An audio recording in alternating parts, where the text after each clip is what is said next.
Hello friends, मैं doctor नम्रता आप सभी का मेरे यूट्यूब चैनल पर स्वागत करती हूं। दोस्तों, आज के इस वीडियो में मैं आप सभी से बात करूंगी सोरियासिस के बारे में। सोरियासिस एक ऑटोइम्यून डिजीज़ होती है। ऑटोइम्यून डिजीज़ का मतलब होता है जब हमारी बॉडी की डिफेंस सेल्स ही हमारी बॉडी की हेल्दी सेल्स और टिश्यू को डैमेज करने लग जाती हैं, तो इसी को ही हम ऑटोइम्यून डिजीज़ बोलते हैं। दोस्तों, हमारी बॉडी की जो इम्यूनिटी होती है वो एंटीबॉडीज़ से बनती है। ये जो एंटीबॉडीज़ होती हैं हमको सभी प्रकार की जो इन्फेक्शन होते हैं, बैक्टीरियल, वायरल, फंगल, हर तरह के इन्फेक्शन से हमको फाइट अप करने में हेल्प करती हैं। सोरियासिस में ही यही एंटीबॉडीज़ हमारी जो स्किन की जो हेल्दी सेल्स और टिश्यू होते हैं उसको डैमेज करने लग जाती हैं, जिसकी वजह से हमारी स्किन पे इरप्शंस डेवलप होने लग जाते हैं, लेजन बनने लगते हैं। तो ये जो सोरियासिस होती है ये काफ़ी कॉम्प्लेक्स बीमारी होती है, क्रॉनिक होती है और इसके केसेस अब इंडिया में बहुत ज़्यादा तेज़ी से बढ़ रहे हैं। तो आज के इस वीडियो में मैं ये डिस्कस करूँगी कि सोरियासिस क्या होता है, इसके पीछे क्या क्या कारण होते हैं, इसके क्या क्या साइन एंड सिम्टम्स होते हैं, इसके ट्रिगर फैक्टर्स क्या होते हैं, इसके रिस्क फैक्टर्स क्या होते हैं, कितने टाइप की होती है सोरियासिस और इसका होम्योपैथिक में क्या क्या ट्रीटमेंट है। ये सारी बातें आपको मैं बहुत डिटेल में इस वीडियो में शेयर करूँगी।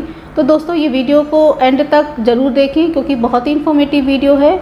और अगर आपको मेरा वीडियो पसंद आए तो मेरे इस वीडियो को लाइक ज़रूर करें, ज़्यादा से ज़्यादा शेयर करें।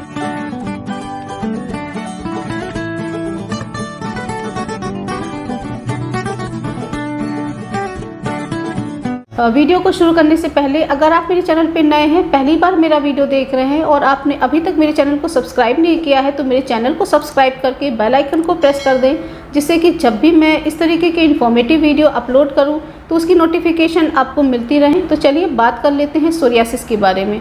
सोरियासिस में जो हमारी स्किन सेल्स होती हैं वो बहुत ही जल्दी तेज़ी से डिवाइड होने लग जाती हैं, जिसकी वजह से हमारे स्किन पे इरप्शंस और ड्राई इची पैचेस बनने लग जाते हैं। दोस्तों, हमारी स्किन की रिसाइकलिंग होती रहती है, जो नई सेल्स हमेशा बनती रहती हैं और जो पुरानी सेल्स होती हैं वो अपने आप ही शट ऑफ हो जाती हैं। तो ये जो नई सेल्स बनती हैं जब ये डिवाइड हो करके हमारी स्किन की जो टॉप मोस्ट लेयर होती है वहाँ पर जब आती हैं तो इसको हम डेड स्किन सेल्स बोलते हैं। ये जो डेड स्किन सेल्स होती हैं ये अपने आप ही शेड ऑफ हो जाती हैं, एक्सफोलिएट कर जाती हैं। इस प्रोसेस को हम स्किन टर्नओवर बोलते हैं। इस पूरे प्रोसेस में करीब 10 से 28 दिन का टाइम लगता है और लेकिन जब सोरियासिस हो जाता है जो टर्नओवर टाइम होता है वो 3 से 4 दिन का हो जाता है, जिसकी वजह से हमारी जो स्किन सेल्स होती हैं वो बहुत जल्दी डिवाइड करने लगती हैं। जब जल्दी डिवाइड करती हैं तो सेल्स प्रॉपर मैच्योर भी नहीं हो पाती हैं, इमेच्योर सेल्स रह जाती हैं और डेड सेल्स बहुत ज़्यादा जल्दी बनने लग जाती हैं। तो ये जो सेल्स होती है ये हमारी स्किन सरफेस पे डिपॉजिट होने लग जाती हैं और इकट्ठा होकर के सूखे स्केल्स, ड्राई पैचेस बनाने लग जाते हैं। तो दोस्तों, सोरियासिस जो होता है नॉन कंटेजियस होता है, फैलने वाली बीमारी नहीं होती, छुआछूत की बीमारी नहीं होती है। तो चलिए बात कर लेते हैं सोरियासिस कितने टाइप की होती है। यूजुअली सोरियासिस 7 टाइप्स की होती है। फर्स्ट होती है प्लाक सोरियासिस, सेकंड होती है गटेड सोरियासिस, थर्ड होती है इनवर्स सोरियासिस, फोर्थ होती है एर्थोडर्मिक सोरियासिस, 5 होती है पस्टुलर सोरियासिस, 6 होती है नेल सोरियासिस और 7th होती है सोराइटिक आर्थराइटिस। तो चलिए डिटेल में इनके बारे में डिस्कस कर लेते हैं। फर्स्ट टाइप रहेगा प्लाक सोरियासिस। प्लाक सोरियासिस सबसे कॉमन टाइप होता है सोरियासिस का। इसके जो लेजन होते हैं वो सूखे हुए से होते हैं, उभरे हुए होते हैं। जो स्किन होती है वो रेडिश होती है इसके, और ये जो लेजन होते हैं सिल्वर कलर के स्केल से कवर्ड रहते हैं, वाइट कलर के स्केल्स इसमें रहते हैं। सूखी पपड़ियाँ मिलेंगी इसमें देखने को और इसमें खुजली बहुत ज़्यादा होती है, खुजलाने पे थोड़ा बहुत ही आराम मिलता है। जो लेजन होते हैं ये हमारे एल्बो में, नी में, बैक में और स्कैल्प में ज़्यादा देखने को मिलते हैं। सेकंड टाइप होता है गटेड सोरियासिस। गटेड सोरियासिस में ये इसके जो इरप्शंस होते हैं ये छोटे इरप्शंस होते हैं, ड्रॉप शेप्ड के होते हैं, जैसे पानी की बूंदें होती हैं उस शेप्ड के इसके इरप्शंस होते हैं, स्केल से कवर्ड होते हैं और ये यूजुअली हमारे ट्रंक में, आर्म्स में और लेग में ज़्यादा देखने को मिलते हैं। इसके जो ट्रिगर फैक्टर्स होते हैं वो बैक्टीरियल इन्फेक्शन होता है, थ्रोट इन्फेक्शन रहा होगा, रेस्पिरेटरी ट्रैक इन्फेक्शन रहा होगा या कुछ मेडिकेशंस होते हैं उसकी वजह से ये सोरियासिस ट्रिगर होती है। नेक्स्ट टाइप होता है इनवर्स सोरियासिस। इनवर्स सोरियासिस ये हमारे जो स्किन के जो फोल्ड्स होते हैं वहाँ पे ज़्यादा देखने को मिलेंगे, जैसे कि जो हमारी आर्म पिट हो गई वहाँ पर, ग्राइन रीजन्स में, जेनाइटल्स में, बटक्स में, ब्रेस्ट के नीचे जहाँ पर मॉइस्चर स्वेटिंग ज़्यादा होती है, मॉइस्चर एक्यूमुलेट होता है, वहाँ पर ये सोरियासिस ज़्यादा देखने को मिलती है। इसके जो पैचेस होते हैं वो स्मूथ होते हैं, लाल रंग के होते हैं, इसमें भी खुजली बहुत ज़्यादा होती है, वो मॉइस्चर से ये एग्रोवेट करते हैं और फ्रिक्शन से एग्रवेट करते हैं कि रगड़ खाने से इसमें एग्रवेशन होता है और ह्यूमिडिटी की वजह से इसमें एग्रवेशन बहुत ज़्यादा होता है और इसका जो ट्रिगर फैक्टर होता है वो फंगल इन्फेक्शन होता है। फोर्थ टाइप होता है पस्टुलर सोरियासिस। इसके जो लेजन होते हैं वो पस फील्ड होते हैं, रेयर फॉर्म होता है सोरियासिस का, इसके केसेस बहुत कम देखने को मिलते हैं। इसके जो रैशेज होते हैं वो रेड शाइनी होते हैं और उसमें पस भरा हुआ होता है और ये हमारे पाम में और सोल में देखने को मिलते हैं। फिफ्थ टाइप होता है एरिथ्रोडर्मिक सोरियासिस। ये बहुत ही अनकॉमन टाइप की सोरियासिस होती हैं और इसका जो एग्रेवेटिंग फैक्टर होता है वो सन एक्सपोजर होता है, हीट स्ट्रोक होता है, हमारी पूरी बॉडी को कवर करता है, पूरी बॉडी में इसके लेजन देखने को मिलते हैं। इसके जो इरप्शंस होते हैं वो पीलिंग रैशेस होते हैं, इसमें स्केलिंग बहुत ज़्यादा होती है, इसमें खुजली बहुत ज़्यादा होती है, खुजलाने के बाद इसमें पेन बहुत ज़्यादा होता है, जलन बहुत ज़्यादा होती है, काफ़ी सीवियर फॉर्म होता है सोरियासिस का और इसको तुरंत ही इमीडिएट मेडिकल ट्रीटमेंट रिक्वायर्ड होता है। सिक्स्थ टाइप होता है नेल सोरियासिस। जब हमारे नेल्स इन्वॉल्व हो जाते हैं, नेल्स में सोरियासिस हो जाती है तो उसको हम नेल सोरियासिस बोलते हैं। ये हमारे फिंगर नेल्स को, टो नेल्स को इन्वॉल्व करता है। जो नेल्स होते हैं डिस्टॉर्टेड रहेंगे, पिटेड रहेंगे और डिसकलर्ड रहेंगे। जो नेल्स होते हैं वो अपने आप ही नेल बड से उखड़ेंगे इसमें। सेवेंथ टाइप होता है सोरियाटिक आर्थराइटिस। जब हम सोरियासिस हमारी जॉइंट को इन्वॉल्व कर लेती है तो इसको हम सोरियाटिक आर्थराइटिस बोलते हैं और ये नॉर्मली हमारी बॉडी के सारे जॉइंट्स को इन्वॉल्व करता है। इसमें जो जॉइंट्स होते हैं वो टेंडर रहेंगे, पेनफुल रहेंगे, उसमें स्टिफनेस बहुत ज़्यादा रहेगी, दर्द बहुत ज़्यादा रहेगा। तो फ्रेंड्स ये थे सोरियासिस के 7 टाइप्स। इस तरीके के सोरियासिस के प्रेजेंटेशन होते हैं। तो दोस्तों चलिए बात कर लेते हैं सोरियासिस के पीछे क्या क्या कॉजेज़ होते हैं। सोरियासिस में हमारा जो इम्यून सिस्टम होता है वो हाइपर एक्टिव हो जाता है। इम्यून सिस्टम में एबनॉर्मलिटी आने लग जाती है। इस एबनॉर्मलिटी के पीछे क्या क्या कारण हैं, कॉजेज आर स्टिल अननोन। कुछ जेनेटिक फैक्टर्स होते हैं, कुछ इन्वायरमेंटल फैक्टर्स होते हैं जो दोनों मिल करके इस सोरियासिस जैसी कंडीशन को पैदा करते हैं। तो चलिए अब बात कर लेते हैं सोरियासिस के पीछे सोरियासिस के रिस्क फैक्टर्स क्या होते हैं, किन किन लोगों को ज़्यादा रिस्क रहता है सोरियासिस डेवलप होने का। तो जिसमें सबसे पहला रिस्क फैक्टर होता है फैमिली हिस्ट्री। अगर आपकी फैमिली में पेरेंट्स में, ग्रैंड पेरेंट्स में सोरियासिस है तो आपको भी बहुत ज़्यादा चांसेस होते हैं सोरियासिस डेवलप होने के, क्योंकि जो सोरियासिस के जो जीन होते हैं वो एक जनरेशन से दूसरे जनरेशन में ट्रांसफ़र होते हैं। सेकेंड रिस्क फैक्टर होता है स्ट्रेस। अगर आप बहुत ज़्यादा स्ट्रेस पे रहते हैं, चिंता तनाव करते हैं तो उस कंडीशन में भी सोरियासिस डेवलप होने के चांसेस बहुत ज़्यादा होते हैं।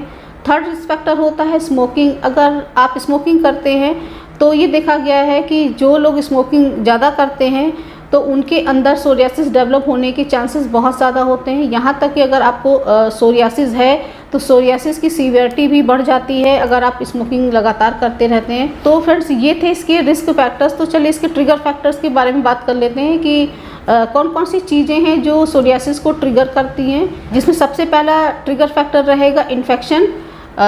ये स्ट्रेप्टोकोकल इन्फेक्शन अगर आपको हुआ है, कभी आपको थ्रोट इन्फेक्शन हुआ है या फिर आपको टॉन्सिलाइटिस की प्रॉब्लम रही है या फिर अपर रेस्पिरेटरी ट्रैक्ट का इन्फेक्शन हुआ है तो उन केसेस में सोरियासिस डेवलप होने के चांसेस बहुत ज़्यादा होते हैं। या फिर आपको कभी स्किन इन्फेक्शन रहा हो, फंगल इन्फेक्शन हुआ तो उसकी वजह से भी सोरियासिस ट्रिगर हो जाता है। सेकंड ट्रिगर फैक्टर होता है cuts, injury, surgery, dog bite. इन सारी कंडीशन में भी सोरियासिस डेवलप होने के चांसेस बहुत ज़्यादा होते हैं।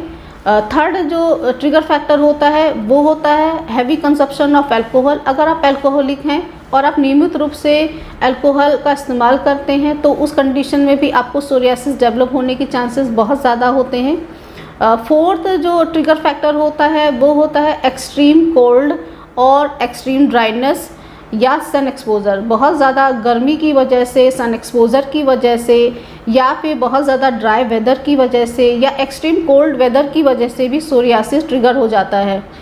नेक्स्ट ट्रिगर फैक्टर रहेगा मेडिकेशंस। बहुत सारे मेडिकेशंस होते हैं जैसे कि anti malarial drugs, hypertensive drugs, lithium, steroids. इन सब के मेडिसिन का यूज़ करने से भी कभी कभी सोरियासिस ट्रिगर हो जाता है। तो फ्रेंड्स ये तो बात रही सोरियासिस के कॉजेस, ट्रिगर फैक्टर और उसके रिस्क फैक्टर्स की। तो चलिए इसके हम सिम्टम्स के बारे में बात कर लेते हैं कि सोरियासिस के साइन एंड सिम्टम्स कैसे देखने को मिलेंगे। दोस्तों जो सोरियासिस के जो सिम्टम्स होते हैं वो वेरी करते हैं पर्सन टू पर्सन और ये डिपेंड करता है कि आपको सोरियासिस किस टाइप की है और आपकी जो सोरियासिस की जो पैचेस हैं अब वो जो रैशेज़ हैं वो किस लोकेशन में है, इन सारी बातों पे डिपेंड करता है। यूजुअली सोरियासिस में जो लेज़न होते हैं वहाँ की जो स्किन होती है वो लाल रंग की होती है, शाइनी स्किन होती है, उसके ऊपर लेज़न से वो कवर होती है, उस पर सूखी सूखी पपड़ियाँ होती हैं, स्केल्स होते हैं सिल्वर वाइट कलर के। ये जो स्केल्स होते हैं ये बिल्कुल डैंड्रफ की तरीके से होते हैं और इसको अगर आप पील करेंगे तो पीछे से जो स्किन आएगी वो रेडिश कलर की शाइनी स्किन रहेगी। इसमें खुजली बहुत ज़्यादा होती है, लाने पे थोड़ा बहुत ही आराम मिलता है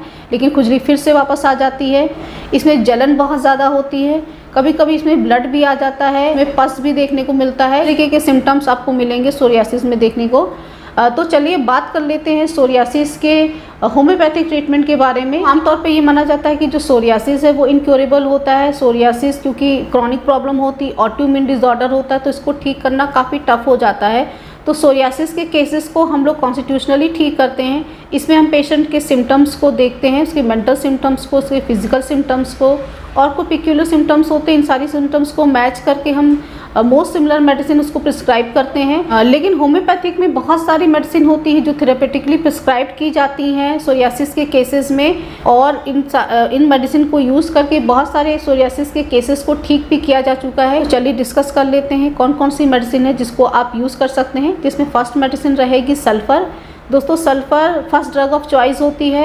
आपको अगर एक्यूट प्रॉब्लम है सोरियासिस की या आपको क्रॉनिक प्रॉब्लम है सोरियासिस की, तो हम किसी भी तरीके का कोई भी सोरियासिस का केस होता है, किसी भी टाइप की सोरियासिस है, उसमें हम सल्फ़र से स्टार्ट करते हैं। तो सबसे पहले हम इसको सल्फ़र 1 mg की सिंगल डोज देते हैं। उसके बाद 15 से 20 डेज़ का वेट करते हैं, देखते हैं कि किस तरीके के सिम्टम्स डिसअपियर हो रहे हैं, उसमें स्केलिंग कम हो रही है, इरप्शंस कम हो रहे हैं, उसमें लालिमा कम हो रही है। नेक्स्ट मेडिसिन रहेगी आर्सेनिक एल्बम। आर्सेनिक एल्बम भी बहुत स्पेसिफिक मेडिसिन होती है सोरियासिस की। इसमें जो इंडिकेशन होता है, अगर आपकी फैमिली हिस्ट्री में सोरियासिस की प्रॉब्लम है और आपको विंटर में एग्रेवेशन होता है तो इसमें जो रैशेज़ होते हैं वो लाल रंग के सूखे हुए से रैशेज़ रहेंगे, उसमें पपड़ी बहुत ज़्यादा पड़ेगी, स्केल्स रहेंगे, उसमें इचिंग बहुत ज़्यादा होती है, जलन बहुत ज़्यादा होती है। इस मेडिसिन रहेगी ग्रेफाइटिस। दोस्तों ग्रेफाइटिस नेल सोरियासिस में बहुत अच्छा काम करती है और इसका जो इंडिकेशन होता है, स्किन बहुत ही ज़्यादा ड्राई रहेगी, रफ स्किन रहेगी, उसमें कट्स बहुत ज़्यादा रहेंगे, डीप कट्स रहेंगे। खासतौर से जो आपके एंकल पे, जो हील्स पे जो सोरियासिस हो जाती है उसमें बहुत अच्छा काम करती है। नेक्स्ट मेडिसिन रहेगी मिजेरियम।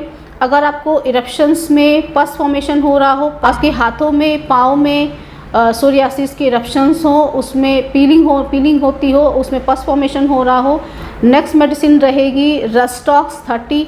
अगर आपको आर्थराइटिस, सोरियाटिक आर्थराइटिस हो, आपके जॉइंट्स पे इन्वॉल्व हो रहे हो, तो उस कंडीशन में रस्टॉक्स बहुत इफेक्टिवली काम करती है। आपको मॉर्निंग में स्टिफनेस रहती हो, जब आप सुबह सो करके उठते हो तो आपको जोड़ों में बहुत ज़्यादा स्टिफनेस रहती हो, लेकिन आप जब थोड़ा बहुत चलने लग जाते हो तो आपके स्टिफनेस में आराम मिल जाता हो।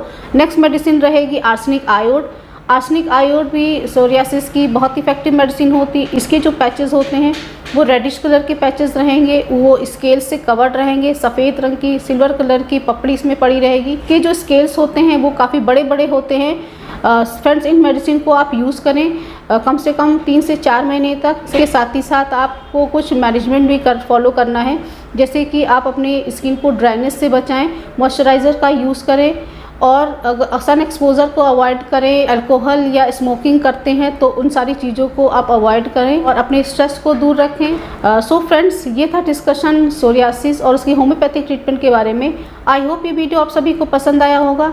अगर आपको पसंद आया हो तो मेरे इस वीडियो को लाइक ज़रूर कर दें, ज़्यादा से ज़्यादा शेयर करें, और अगर आपने मेरे चैनल को अभी तक सब्सक्राइब नहीं किया है तो मेरे चैनल को सब्सक्राइब करके बेल आइकन को प्रेस कर दें, जिससे कि आने वाली वीडियो की नोटिफिकेशन आपको मिलती रहे। Thanks for watching. Wishing all very good health.